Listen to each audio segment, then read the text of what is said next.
Hello मित्रांनो, welcome to study revolution. आज आपण 20 ऑक्टोबर 2021चा द हिंदू बघतोय आणि तोही आपल्या मातृभाषेतून म्हणजे मराठीमधून। पहिल्यांदा आपल्या लेक्चरचं स्वरूप सांगतो, पहिल्यांदा आपण न्यूज डिस्कस करतो आणि त्यानंतर जे काय महत्त्वाचे एडिटोरियल्स असतात ते आपण डिटेलमध्ये डिस्कस करण्याचा प्रयत्न करतो। चला तर मग स्टार्ट करूया। 20 ऑक्टोबर 2021चा द हिंदू आपल्याला काय सांगतो बघू। पहिल्या न्यूजपासून डिस्कस करण्यास सुरुवात करू। So let start. आपली पहिली न्यूज आहे ती उत्तराखंडशी रिलेटेड न्यूज असलेली आपल्याला पाहावयास मिळते आणि विशेष करून पावसामुळं तिथं मोठ्या प्रमाणात पुरासारखी परिस्थिती झाली, अनेक प्रकारची घरं वाहून गेलेली आहेत आणि त्याच्यामध्ये जीवितहानी सुद्धा मोठ्या प्रमाणात झालेली पाहावयास मिळते। तो जो आकडा आहे जीवितहानी झालेला, मृत्युमुखी पडलेल्या लोकांचा जो आकडा आहे तो 47 पर्यंत गेलेला आहे असं या न्यूजमध्ये सांगण्यात आलेलं पाहावयास मिळतं। आता याच्यातून की पॉईंट आपल्याला काय घ्यायचं आहे तर पहिला की पॉईंट आपण घेऊ शकतोय, इंडिया पॉलिटिकल मॅपचा आधार घेऊन उत्तराखंडचं लोकेशन व्यवस्थितरित्या बघून ठेवणं गरजेचं आहे।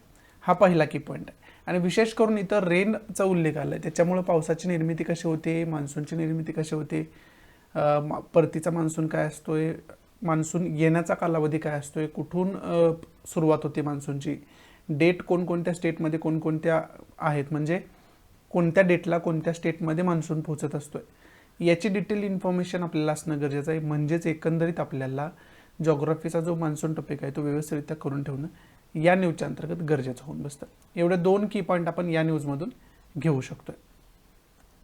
इथं आपण इंडिया पॉलिटिकल मॅपवरती उत्तराखंडचं लोकेशन बघू शकतोय। या ठिकाणी उत्तराखंडचं लोकेशन आहे। शेजारील राज्यांचा विचार केला तर त्याच्यामध्ये उत्तर प्रदेश आहे, त्याच्यामध्ये इकडं बघितलं तर हरियाणा आहे, इकडे हिमाचल प्रदेश आहे। ह्या राज्यांना खरं तर शेजारील राज्य उत्तराखंडची मानले जातात। इंटरनॅशनल बाउंड्री कोणत्या टच करतात उत्तराखंडला तर त्याच्यामध्ये नेपाळ आहे आणि चायना आहे। या दोन देशांच्या बाउंड्री उत्तराखंडला शेअर होताना आपल्याला पाहावयास मिळतं। हे आपण उत्तराखंडचं लोकेशन व्यवस्थितरित्या इंडिया पॉलिटिकल मॅपचा आधार घेऊन बघण्याचा प्रयत्न केला आणि हा मॅप जो आहे तो उत्तराखंडचा पॉलिटिकल मॅप आहे। याच्यामध्ये उत्तराखंडचे जिल्हे कोणकोणते उत्तराखंडमध्ये आहेत ते देण्याचा इथं प्रयत्न केला। त्याच्यामध्ये इकडं आहे तो उत्तरकाशी आहे। विशेष करून आता आत्ताच्या न्यूजमध्ये जो बोललं गेलं ना तो विशेष करून या जिल्ह्याविषयी बोललं गेलं, नैनितालविषयी, आणि या नैनितालमध्ये मोठ्या प्रमाणात पुरासारखी परिस्थिती निर्माण झाली। त्याच्यामध्ये आत्तापर्यंत जवळजवळ 47 लोकांचा जीव गेलेला आहे, 47 लोक मृत्युमुखी त्याच्यामध्ये पडलेली आपल्याला पाहावयास मिळतात। हा नैनिताल जिल्हा जास्त न्यूजमध्ये आत्ता आहे आणि बाकी जिल्हे बघायचे झाले तर इथं उत्तरकाशी आहे, इकडं देहराडून आहे, त्यानंतर हरिद्वार इथं आहे, इकडं तेहरी गढ़वाल आहे, त्यानंतर पौरी गढ़वाल इकडं आहे, त्यानंतर इकडं रुद्रप्रयाग आहे, इथं चमोली आहे, इकडं बागेश्वर आहे, पिथौरागड इथं आहे, त्यानंतर इथं चंपावत आहे, अल्मोरा आहे, नैनिताल तर दाखवलं तुम्हाला, त्यानंतर उधम सिंह नगर आहे, हा जो जिल्हा आहे तो। एवढे जिल्हे खरं तर उत्तराखंडमध्ये विभागून दिलेले आपल्याला पाहावयास मिळतात आणि हा एकंदरीत उत्तराखंडच्या डिटेलमध्ये पॉलिटिकल मॅप आपण बघण्याचा प्रयत्न केला इंटरनेटचा आधार घेऊन। पुढच्या न्यूजमध्ये विशेष करून ॲडल्ट पॉप्युलेशन जे आहे त्या ॲडल्ट पॉप्युलेशनला ऑल इंडियामध्ये फक्त 30.4% ॲडल्ट पॉप्युलेशनलाच दोन्ही डोस कंप्लीट मिळालेले आहेत, म्हणजे कंप्लीट वॅक्सिन मिळालेलं आहे असा एक डेटा समोर आलेला आहे। तोच डेटा या न्यूजमध्ये सांगण्याचा प्रयत्न केला। मग वेगवेगळ्या राज्यांची इथं आकडेवारी आपल्याला सांगितलेली पाहावयास मिळते। इकडे गुजरातचा जर उल्लेख केला तर त्याच्यामध्ये 49.2% पॉप्युलेशन अशी आहे की त्यांना टोटल वॅक्सिनेशन झालेलं आहे, होल वॅक्सिनेशन झालेलं आहे, कंप्लीट वॅक्सिनेशन झालं आहे। त्यानंतर दिल्लीमध्ये 43.4% आहे, महाराष्ट्रामध्ये 31.4% आहे, केरळमध्ये 42.8% आहे, तमिळनाडूमध्ये 25.5% आहे, वेस्ट बेंगॉलमध्ये 26.1% आहे। इकडे उत्तराखंडचा उल्लेख केला तर 18.4% फक्त पर्सेंटेज आहे तिथं। उत्तर प्रदेशमध्ये 17.8% आहे, बिहारमध्ये 20.8% आहे। अशा प्रकारची आकडेवारी या न्यूजमध्ये दिलेली आपल्याला पाहावयास मिळते। म्हणजे एकंदरीत या आकडेवारीचा अर्थ असा आहे की ऑल इंडियामध्ये कंप्लीट वॅक्सिनेशन झालेलं पॉप्युलेशन जे आहे ॲडल्ट पॉप्युलेशन ते 30.4% पॉप्युलेशन आहे। म्हणजे अजून जवळजवळ आपल्याला 69.6% पॉप्युलेशनला कंप्लीट वॅक्सिनेशन करणं गरजेचं आहे आणखी तेवढी पॉप्युलेशन रिमेनिंग आहे टोटल पॉप्युलेशन वॅक्सिनेशन होण्यापासून, हे या न्यूजमध्ये सांगितलं आपल्याला पाहाव्यास मिळते. बाकी इम्पॉर्टंट असं काही या न्यूजमध्ये नाही आहे. पुढची महत्त्वाची न्यूज बघूयात आपण. आपली पुढची न्यूज आहे ती जम्मू काश्मीरशी रिलेटेड न्यूज आहे. जम्मू काश्मीरमध्ये जे इतर स्टेटचे लोक आहेत, मायग्रंट वर्कर्स वगैरे आहेत, त्यांची मोठ्या प्रमाणात किलिंग, हत्या होत असल्यामुळं ते मायग्रंट्स वर्कर पुन्हा एकदा जम्मू काश्मीर सोडून त्यांच्या स्टेटमध्ये जात असताना आपल्याला पाहाव्यास मिळतात. आणि हे होत असताना रेल्वे स्टेशन असेल, बस स्टॉप असेल, इथले जे सिक्युरिटी फोर्सेस आहेत ते खूप टाईट केलेलं आपल्याला त्यावेळेस पाहाव्यास मिळालं होतं. तेच या न्यूजमध्ये सांगण्याचा प्रयत्न केला. आता याच्यामध्ये की पॉईंट काय, तर पहिला की पॉईंट आपला जम्मू काश्मीरचं लोकेशन व्यवस्थितरित्या बघून घेणं गरजेचं आहे, जे की आपण काल पण बघितलं होतं. आणि जम्मू काश्मीरचा उल्लेख आला म्हटल्यावर 370 जे आर्टिकल होतं ते आर्टिकल जास्त न्यूजमध्ये येतं. मग त्यामुळे 370मध्ये नेमक्या काय काय तरतुदी होत्या, ते आर्टिकल हटवण्यात येण्यामागची गव्हर्नमेंटची विचारधारा काय होती, याची थोडीशी इन्फॉर्मेशन आपण काढून ठेवणं गरजेचं आहे. हे 2 की पॉईंट खरं तर आपण या न्यूजच्या माध्यमातून घेऊ शकतो. मग आता आपण इथंच बघून घेऊया जम्मू आणि काश्मीरचं लोकेशन कशा पद्धतीने इंडिया पॉलिटिकल मॅपचा आधार घेऊन. इथं आपण इंडिया पॉलिटिकल मॅपवरती जम्मू आणि काश्मीरचं लोकेशन इथं बघू शकतोय. शेजारी राज्य बघितलं तर त्याच्यामध्ये लडाख आहे, हिमाचल प्रदेश आहे, पंजाब आहे. आणि इंटरनॅशनल बाउंड्रीचा विचार केला तर पाकिस्तानची बाउंड्री जम्मू आणि काश्मीरला शेअर होत असताना आपल्याला पाहाव्यास मिळते. हे आपण जम्मू आणि काश्मीरचं लोकेशन इंडिया पॉलिटिकल मॅपचा आधार घेऊन व्यवस्थितरित्या बघण्याचा प्रयत्न केला. पुढची न्यूज आहे ती GM राईसची रिलेटेड न्यूज आहे. तर GM म्हणजे जेनेटिकली मॉडिफाईड राईस. पण ही जी जेनेटिकली मॉडिफाईड पिकं आहेत त्याच्यामध्ये जेनेटिकल मॉडिफाईड राईस जो आहे तो कमर्शियली खरं तर पिकवण्यासाठी आपल्या देशामध्ये तशा पद्धतीनं परमिशन कोणतीही ऑफिशियल नसताना याचं एक्सपोर्ट जे आहे, त्याचा निर्यात जे आहे ते खूप मोठ्या प्रमाणात झालेली आहे. फिनान्शियल इयर 2021चा इथं उल्लेख केला आहे. आणि त्या वर्षामध्ये युरोपियन कंट्रीज ज्या महत्त्वाच्या आहेत त्या युरोपियन कंट्रीजना खूप मोठ्या प्रमाणात जेनेटिकली मॉडिफाईड राईस जो आहे तो एक्सपोर्ट इंडियाकडून करण्यात आलेला आहे. अशा प्रकारची आकडेवारी इथं दिलेली आपल्याला पाहाव्यास मिळते. त्याच्यामध्ये नेदरलँड आहे, त्या युरोपियन कंट्रीला सगळ्यात जास्त एक्सपोर्ट झालेला आहे. त्यानंतर रशिया आहे, त्यानंतर इटली आहे, त्यानंतर बेल्जियम आहे, त्यानंतर जर्मनी आहे. या खरं तर महत्त्वाच्या कंट्रीज आहेत, त्यांना जेनेटिकली मॉडिफाईड जो राईस आहे तो खूप मोठ्या प्रमाणात इंडियाकडून एक्सपोर्ट केलेला आहे, असे एक आकडेवारी समोर आलेली आपल्याला पाहाव्यास मिळते. आता जेनेटिकली मॉडिफाईड कोणतंही पीक असतं, जेनेटिकल मॉडिफिकेशन म्हणजे काय, आता या UPSCला जेनेटिकल इंजिनिअरिंग जे आहे त्याच्यावरती क्वेश्चन विचारला गेला होता. त्याच्यामुळे सुद्धा हे आपल्याला खरं तर महत्त्वाचं होतं. त्यामुळे जेनेटिकल मॉडिफिकेशन काय असतं, जीन्समध्ये जनुकीय संरचनेमध्ये कशा पद्धतीनं बदल केला जातो, ह्याचा अभ्यास आपण खरं तर विज्ञानाच्या दृष्टीतून करून ठेवणं गरजेचं आहे. एकंदरीतच जेनेटिकल मॉडिफिकेशन म्हणजे काय याची डिटेल इन्फॉर्मेशन आपल्याला असायला पाहिजे. त्याचा डिटेल अभ्यास आपण करून ठेवणं गरजेचं आहे. हा पहिला की पॉईंट आहे. दुसरा की पॉईंट काय, तर इंडियामधली जी लोकल आपण म्हणू शकतो त्याला राईसची प्रजाती जी आहे, भाताची प्रजाती जी आहे ती कोणती जास्त फेमस आहे जगामध्ये सगळ्या, याचा डिटेल अभ्यास करून ठेवणं गरजेचं आहे. आणि इंडियामधल्या कोणत्या भागामध्ये भाताचं जास्त उत्पादन घेतलं जातं, तांदळाचं जास्त उत्पादन घेतलं जातं, याची डिटेल इन्फॉर्मेशन आपल्याला माहिती करून ठेवणं गरजेचं आहे. त्याचा एक प्रकारे अभ्यास करून आपण व्यवस्थितरित्या ठेवणं गरजेचं आहे. एकंदरीतच कोणत्या भागामध्ये इंडियाच्या कोणतं पीक जास्त प्रमाणात घेतलं जातं आणि जगामधल्या कोणत्या भागामध्ये कोणतं पीक जास्त प्रमाणात घेतलं जातं, याची डिटेल इन्फॉर्मेशन आपण काढून ठेवायला पाहिजे. याचा सर्व अभ्यास आपण करून ठेवणं गरजेचं आहे. एवढं की पॉईंट आपण या न्यूजमधून व्यवस्थितरित्या घेऊ शकतोय. पुढची न्यूज आहे ती चायनाशी रिलेटेड आहे. आणि जसं की प्रत्येक वेळेस चायनाकडून अशा प्रकारच्या कृती करण्यात येतात, तशाच प्रकारची कृती लाईन ऑफ ॲक्च्युअल कंट्रोलवरती पुन्हा एकदा चायनाकडून करत असलेली आपल्याला पाहाव्यास मिळते. आणि त्याच्यासाठी पेट्रोलिंग कमांड जी आहे आपली, पेट्रोलिंगसाठी जे जवान असतात त्याच्यामध्ये थोडा टाईटनेस, त्याच्यामध्ये स्ट्रॉंगनेस वाढवण्यात आलेला आहे, असं आपल्या हायकमांडनं सांगितलेलं आपल्याला पाहाव्यास मिळते. आणि विशेष करून चायनाचा उल्लेख आला ना तर वारंवार लाईन ऑफ ॲक्च्युअल कंट्रोल जास्त न्यूजमध्ये असतात. मग लाईन ऑफ ॲक्च्युअल कंट्रोल वरील जे महत्त्वाचे स्पॉट आहे त्याच्यामध्ये हॉट स्प्रिंग आहे, त्याच्यामध्ये गल्वान व्हॅली आहे, पँगांग त्सो लेक आहे, हे जे एरिया आहे ते जास्त न्यूजमध्ये असतात. इथं जास्त मोठ्या प्रमाणात चायनीज आर्मी आणि इंडियन आर्मी यांच्यामध्ये मोठ्या प्रमाणात क्लॅश होत असतो वारंवार. त्यामुळे लाईन ऑफ ॲक्च्युअल कंट्रोलचा जो टोटल मॅप आहे आणि त्याच्यावरती जे काही महत्त्वाचे स्पॉट्स आहेत ते आपल्याला डिटेलमध्ये माहिती असणं गरजेचं आहे.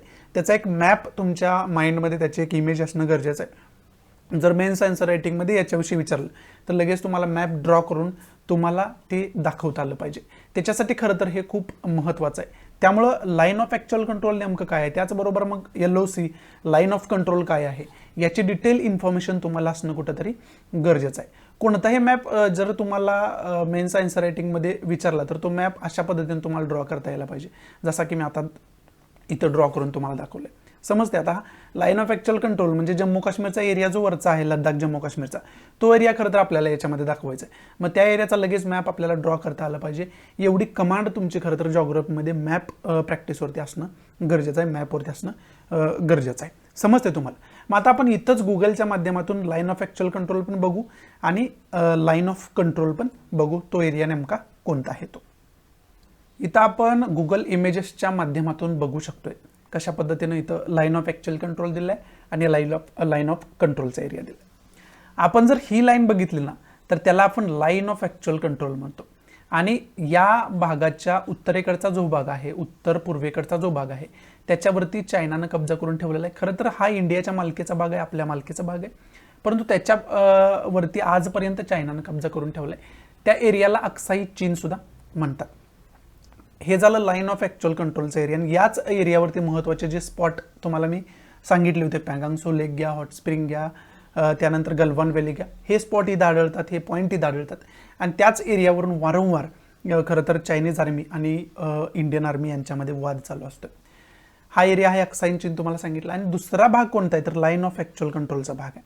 मग आता लाईन ऑफ ॲक्च्युअल कंट्रोल नेमकी कोणती आहे तर ही जी लाईन बघतोय आपण ती खरं तर लाईन ऑफ ॲक्च्युअल कंट्रोल मानली जाते. समजते तुम्हाला.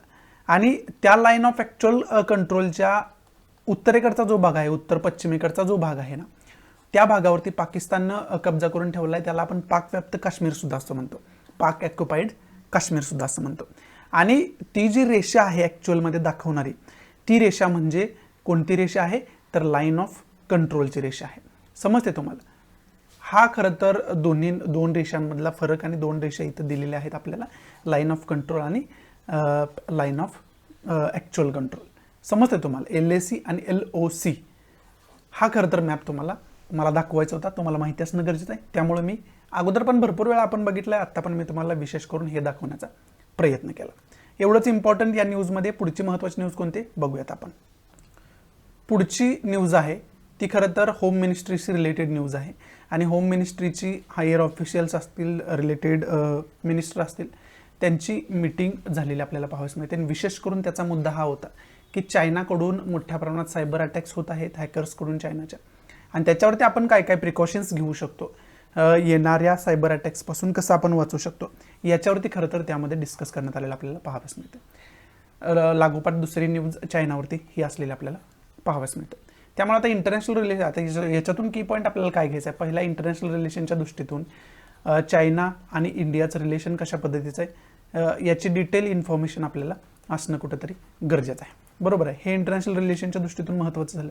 दुसरं काय तर सायबर अटॅक्स रिलेटेड इन्फॉर्मेशन आपल्याला असायला पाहिजे. म्हणजे विशेष करून काय इन्फॉर्मेशन तुम्हाला असायला पाहिजे तर cyber attacks related, cyber crimes related आपल्यामध्ये इंडियन पिनल कोडमध्ये काय तरतूद दिल्या आहेत, आणखी काय विशेष कायदा बनवला आहे का याच्यामध्ये, याची एक डिटेल इन्फॉर्मेशन आपल्याला कुठंतरी असणं गरजेचं आहे या न्यूजच्या अंतर्गत. एवढंच इम्पॉर्टंट या न्यूजमध्ये. पुढची महत्त्वाची न्यूज कोणती बघूयात आपण. पुढची जी न्यूज आहे ती सेंट्रल ट्रेड युनियनशी रिलेटेड न्यूज असलेली आपल्याला पाहावयास मिळते. आणि सेंट्रल ट्रेड युनियननं काय केलं आहे तर प्राईम मिनिस्टर नरेंद्र मोदींना पत्र लिहिले आणि ते पत्र विशेष करून एअर इंडियाशी रिलेटेड आहे. आता एअर इंडियाचं खाजगीकरण चालू आहे. टाटा ग्रुपला एअर इंडिया सेल आउट करण्याचं सुरू आहे. ती प्रोसिजरसुद्धा सुरू झालेली आपल्याला पाहावयास मिळते. आणि ती प्रोसिजर आहे ती थांबवावी, एअर इंडिया टाटा ग्रुपला विकू नये अशा प्रकारचं लेटर ह्यांनी लिहिलं आहे. आणि यांचा हे लेटर लिहिण्याचा उद्देश काय आहे, जे आत्ताचे एम्प्लॉई आहेत विशेष करून ते मग एअर इंडिया चालवत असल्यामुळं ते गव्हर्नमेंटचे एम्प्लॉई होते, परंतु त्या एम्प्लॉई जे आहेत त्यांचं भविष्य अंधारात गेलेलं आपल्याला पाहावयास मिळते. आणि त्यामुळं त्यांचं भविष्य सिक्युअर करण्यासाठी हे जे सेल आउट प्रोसिजर आहे ती थांबवायला पाहिजे अशा प्रकारचं लेटर प्राईम मिनिस्टर नरेंद्र मोदींना सेंट्रल ट्रेड युनियननं लिहिलेलं आपल्याला पाहाव्यास मिळते. आता बऱ्याच क्षेत्राचं खाजगीकरण चालू आहे, त्याच्यामधून काय त्या क्षेत्राला उभारी मिळते का, अशा प्रकारची पॉलिसी जी गव्हर्नमेंटची आहे ती खरं तर सुरू असलेली आपल्याला पाहाव्यास मिळते. त्याचा उल्लेख इथं सुद्धा दिलाय, policy of selling national assets, म्हणजे राष्ट्राच्या असेट्सचं खाजगीकरण करणं किंवा त्या विकणं खाजगी क्षेत्राला, हे खरं तर गव्हर्नमेंटचं सुरू आहे. मग याच्यावरती डायरेक्ट क्वेश्चन मेन्सला फॉर्म होऊ शकतो की खाजगीकरण असं गव्हर्नमेंटच्या असेटचं करणं किंवा खाजगी ग्रुपला विकणं हे कितपत योग्य आहे, त्याच्यातून काय साध्य होणार आहे आपल्याला, अशा प्रकारचा क्वेश्चन निर्माण याच्यातून होऊ शकतो.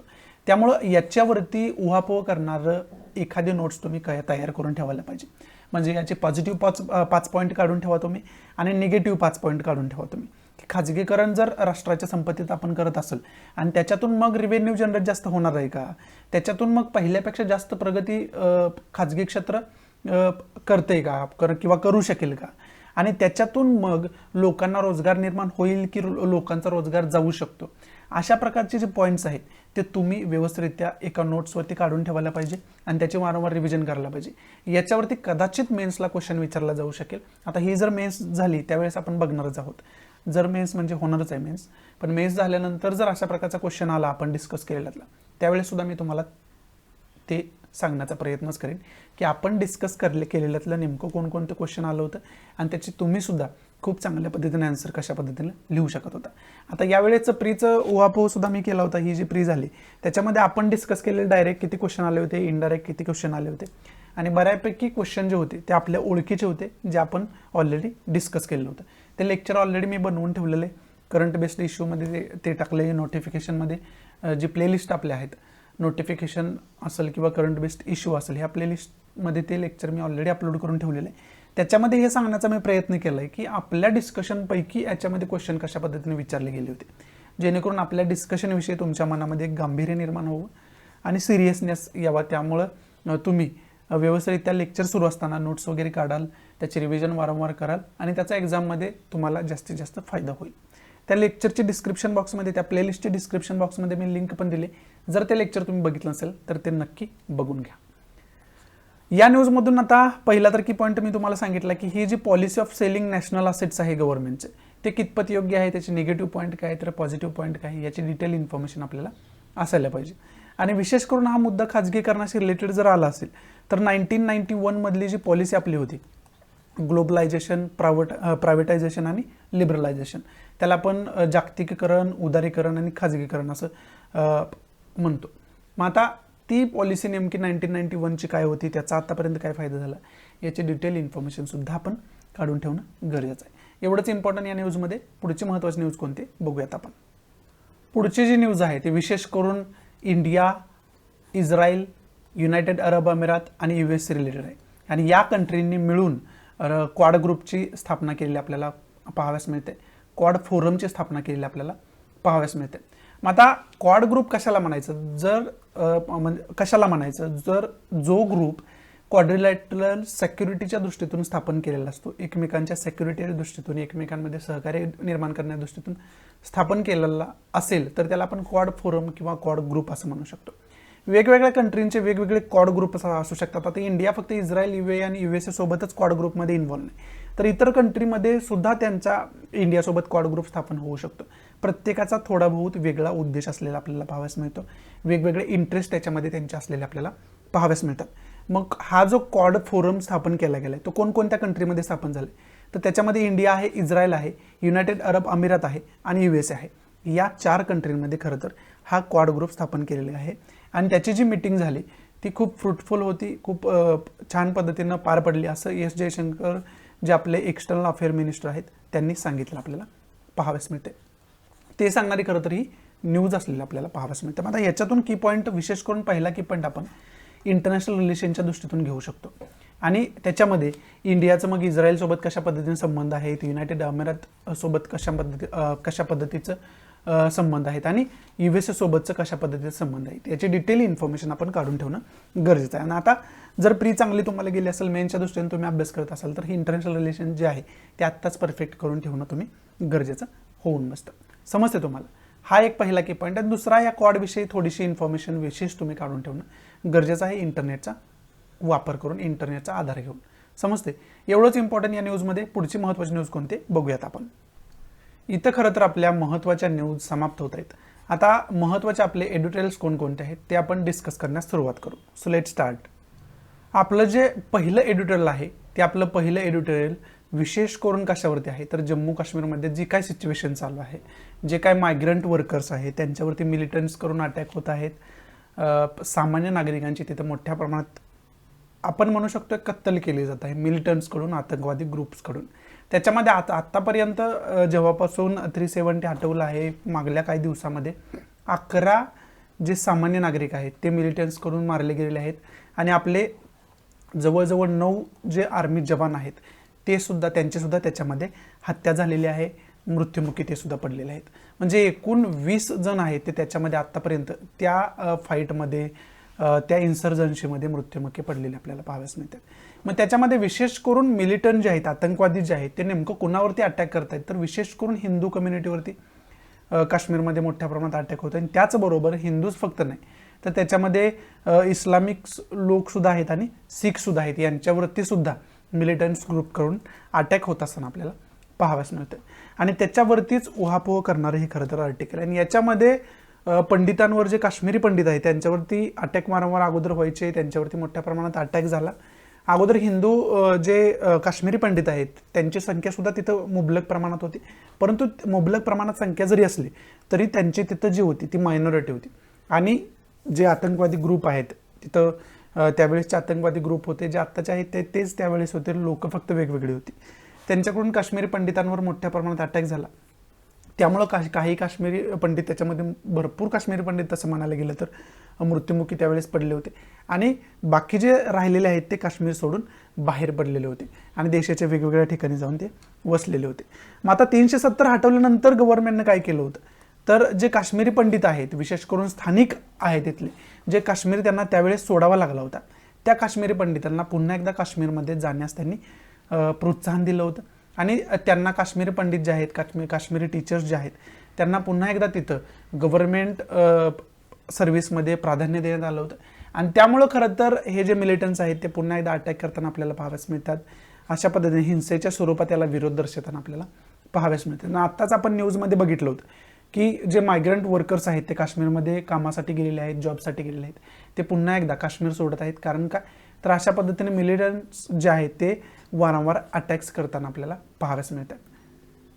त्यांचा जीव त्यांना धोक्यात आहे असं तिथं वाटत आहे, इन्सेक्युअर फील होत आहे. त्यामुळे ते पुन्हा एकदा काश्मीर सोडताना आपल्याला पाहाव्यास मिळतात.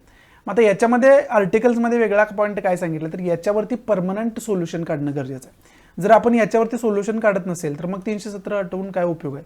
अगोदर 370 कलम होतं तेच योग्य होतं, मग त्यावेळेस पण हत्या होत होत्या, आता पण हत्या होत आहेत तिथं लोकांच्या.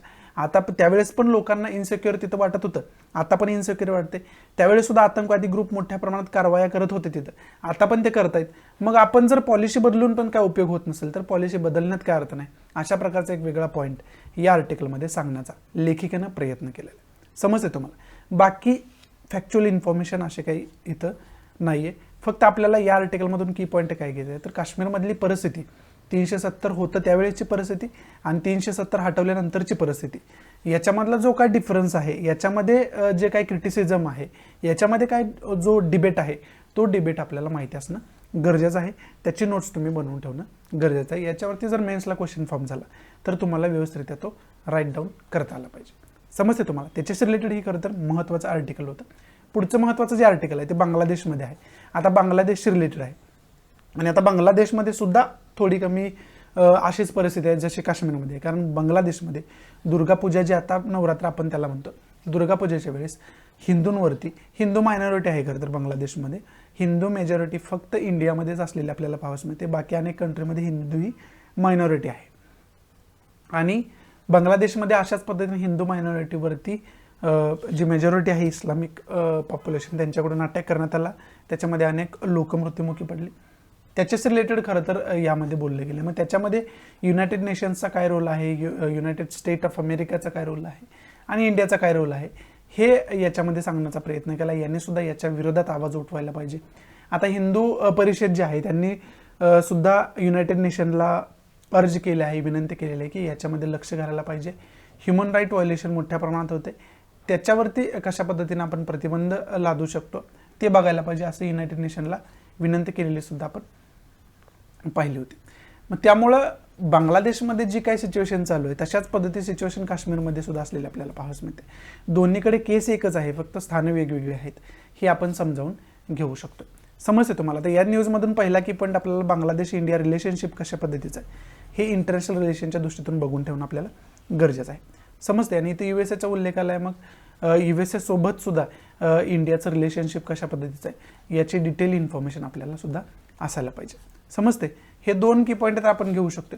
आणि तिसरा की पॉईंट, हिंदू मायनॉरिटी वरती कशा पद्धतीने अटॅक होत आहेत, तो काय क्लॅश आहे, आयडियोलॉजिकल क्लॅश आहे, मग त्याला हे हिंसक स्वरूप कशा पद्धतीने प्राप्त होतं याचा एक उहापोह करणारं तुमच्याकडे लेखन असायला पाहिजे. तुमचे समज तेवढी डेव्हलप व्हायला पाहिजे, जेणेकरून अशा पद्धतींवर जर क्वेश्चन विचारलं तर तुम्ही ते राईट डाऊन करू शकेल. समजते? एवढंच महत्त्वाचं या आर्टिकल एडिटोरियलमध्ये आहे.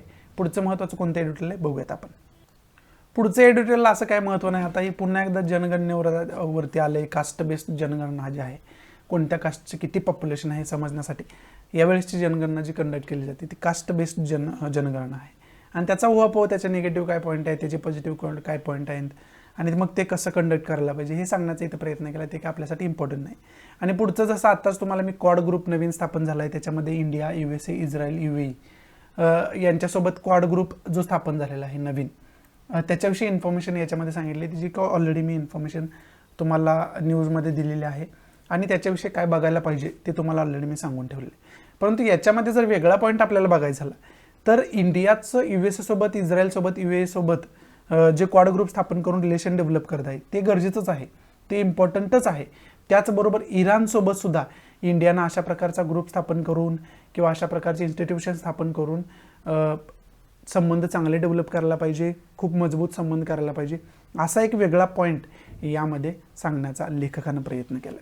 म्हणजे या ग्रुपसोबत, या कंट्रींसोबत इंडिया खूप चांगल्या पद्धतीने संबंध डेव्हलप करतोय, एक कॉपरेशन डेव्हलप करतोय, इकॉनॉमिकल एक स्ट्रॅटेजी डेव्हलप करतोय, ते चांगलीच गोष्ट आहे. परंतु इराणला याच्यातून वगळून चालणार नाही. इराणकडे सुद्धा, इराणच्या रिलेशनशिप्सकडे सुद्धा इंडियानं लक्ष द्यायला पाहिजे, असा एक वेगळा पॉईंट या आर्टिकलमध्ये सांगण्याचा प्रयत्न केला. तर याच्यामधून की पॉईंट काय घ्यायचं आपल्याला, तर वेगळा की पॉईंट म्हटलं तर इंटरनॅशनल रिलेशनच्या दृष्टीतून इराणचे आणि इंडियाचे रिलेशनशिप कशा पद्धतीचं आहे याची डिटेल इन्फॉर्मेशन आपल्याला बघून ठेवणं गरजेचं आहे. आणि दुसरा की पॉईंट काय, तर इंडियापासून इराणचं लोकेशन कशा पद्धतीनं आहे हे बघायला पाहिजे, USAचं लोकेशन कशा पद्धतीनं आहे हे बघायला पाहिजे, आणि इस्रायलचं लोकेशन कशा पद्धतीनं आहे हे बघायला पाहिजे. समजते? आणि युनायटेड अरब अमिरातचं लोकेशन कशा पद्धतीनं आहे हे सुद्धा आपण बघून ठेवायला पाहिजे. म्हणजे एकंदरीत या दृष्टीतून मॅपची एक वेगळी प्रॅक्टिस आपण करून ठेवायला पाहिजे, असं मला वाटतं. ते तुम्ही करून ठेवायला पाहिजे. आता मुद्दामून मी हे लोकेशन गुगल मॅपचा आधार घेऊन आता लगेच मी दाखवू शकतो, पण मुद्दामून दाखवत नाही. कारण का, तर USAचं लोकेशन आपण अनेक वेळा बघतो, इस्रायलचं बघतो, त्यानंतर इराणचं आणि UAEचं बऱ्याच वेळा बघितलं नाही आपण, कारण हे जास्त न्यूजमध्ये नसतं. परंतु आता या आर्टिकलच्या माध्यमातून तुम्ही स्वतः जाऊन गुगल मॅपवरती हे लोकेशन लोकेट करून ठेवा. गुगल मॅपवरती बघा, किंवा तुमच्याकडे जर ॲटलास असेल, मॅपचं एखादं बुक असेल तर असायलाच पाहिजे. मॅपचं असेल म्हणण्यात काय अर्थ नाही, तुमच्याकडे मॅप रीडिंगसाठी ॲटलास असायला पाहिजे 100%. ते ॲटलास असेल तुमच्याकडे तर त्याच्यावरती हे लोकेशन लोकेट करून ठेवा आणि त्याचे वारंवार रिव्हिजन करत राहा. आणि बऱ्याच कसं आहे तर दिवसातला थोडासा वेळ तुम्ही मॅप रीडिंगसाठी ठेवत जावा, जेणेकरून मॅपचा अनेक वेळा आन्सर रायटिंगमध्ये मॅप तुम्हाला हातानं ड्रॉ करून दाखवावा लागतो. मग ते जर ड्रॉ करता तुम्हाला आलं, ते जर लोकेशन तुम्ही लोकेट करू शकत असाल तर मग ते खूप इम्प्रेसिव्ह होतं आन्सर रायटिंगमध्ये आणि त्याला तुम्हाला जास्त मार्क्स मिळू शकतात. त्यामुळं मॅपवरती एक वेगळी कमांड असणं गरजेचं आहे जर तुम्हाला जॉग्राफीमध्ये चांगल्या पद्धतीचा आन्सर राईट करायचा असेल, चांगल्या पद्धतीचे मार्क ऑब्टेन करायचे असतील तर.